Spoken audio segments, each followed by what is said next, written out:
যেদিন সূর্য উঠবে উল্টো দিক থেকে কিয়ামতের আগের সবচেয়ে ভয়ঙ্কর মুহূর্ত।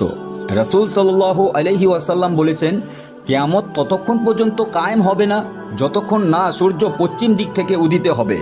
একদিন সকাল হবে, মানুষ ঘুম থেকে উঠে দেখবে সূর্য পশ্চিম দিক থেকে উঠেছে। মহাশূন্য থমকে যাবে, সময় থেমে যাবে, মানুষ বিষময়ে চিৎকার করবে, আজ কি হচ্ছে? আমরা তো পূর্ব দিক থেকে সূর্য উঠতে দেখেছি।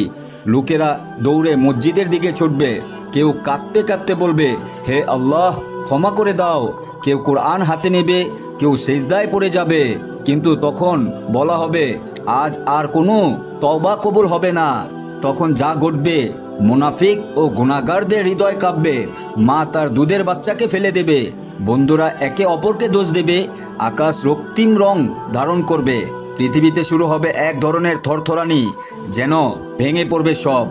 গজবের আকারে কি হবে? 3 দিন পৃথিবী অন্ধকারে ডুবে যাবে, সূর্য উঠবে না, দুনিয়া থাকবে ঘন অন্ধকারে। লোকেরা আতঙ্কে চিৎকার করবে, পাহাড় আগুন হয়ে যাবে, মাটি ফেটে আগুন বের হবে, মানুষ পালাবে কিন্তু রক্ষা পাবে না। 3টি বিশাল ভূমিকম্প হবে, একবার পূর্ব দিকে, একবার পশ্চিম দিকে, একবার আরব দেশে। সব গুনাহগার তওবা করতে চাইবে, কিন্তু তাদের জন্য দেরি হয়ে যাবে। রাসূল সাল্লাল্লাহু আলাইহি ওয়াসাল্লাম বলেছেন, এই সময়ের পর কেউ ঈমান আনলেও তার ঈমান কবুল হবে না।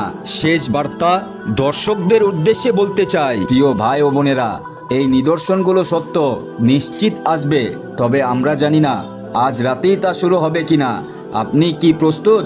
আপনি যদি এখনও নামাজ শুরু না করে থাকেন, আজই শুরু করুন, কোরআনের দিকে ফিরে আসুন।